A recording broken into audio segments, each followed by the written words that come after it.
Hello everyone. How कियान group दिखाया जाता है। जिंग बोलता है, मुझे पता है कि डैड के जाने से सब दुखी है, लेकिन ये टाइम दुखी होने का नहीं है। मैं आज एक मीटिंग अरेंज कर रहा हूँ। ये प्राइवेट लॉयर मेरे फादर का टेस्टामेंट रीड कर देगा। आई होप कि सब इसे ध्यान से सुनेंगे। फिर वो लॉयर पढ़ता है कि जिंग हाओ कियान के गुजर जाने के बाद उनकी सारी संपत्ति जिंग मिंग और जिंग यू को दी जाएगी। जिंग मिंग बोलता है, सिस्टर, हम लोग कठोर डील के नहीं हैं। तुम और मूचेन जब शादी करोगे तब हम तुम्हें बहुत अच्छा गिफ्ट देंगे।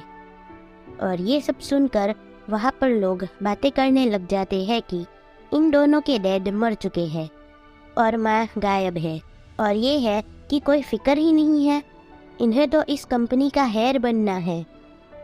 एंड जिंग मिंग ये सुन लेता है तो वो बोलता है, तुम लोग ये सब नहीं बोल सकते क्योंकि ये सब डैड के टेस्टामेंट में ही लिखा गया है। तो टेस्टामेंट के हिसाब से आज से मैं और जिंग यू।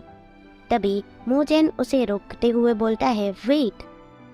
तो जिंग मिंग बोलता है, हम लोग हाओ कियान ग्रुप की प्रॉब्लम्स डिस्कस कर रहे हैं, तो तुम यहाँ पर क्या कर रहे हो?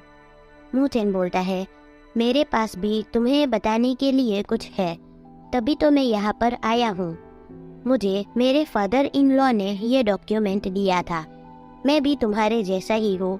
मैंने अभी अपने प्राइवेट लॉयर को बुलाया है इस डॉक्यूमेंट को सबके सामने रीड करने के लिए, और मुझे ये सुनने के लिए तुम्हारी भी ज़रूरत है।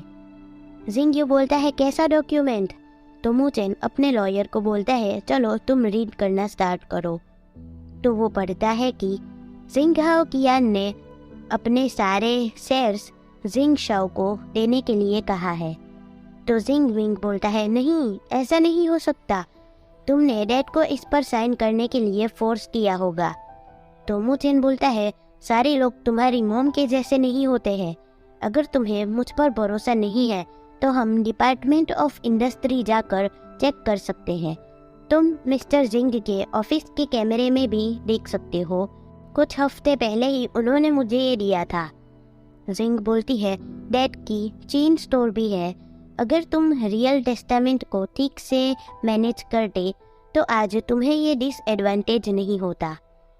फिर जिंग यू और जिंग मिंग बोलते हैं, डैड हमसे भी बहुत प्यार करते थे, लेकिन फिर भी उन्होंने सब कुछ तुम्हें क्यों दे दिया?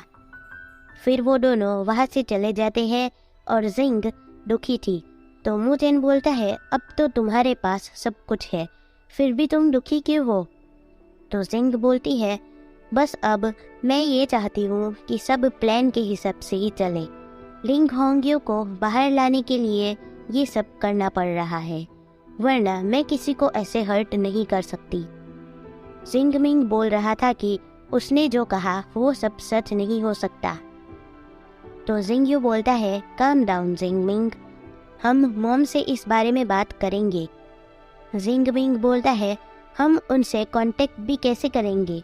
कितने दिनों से हम उनसे कांटेक्ट खो चुके हैं, अब मुझे डर कैसे नहीं लगेगा? तभी कोई उन दोनों को दूर से बुलाता है। तो जिंग मिंग चिल्लाता है कि ए बूढ़ी औरत, तुम्हें मरना है क्या? दूर रहो हमसे।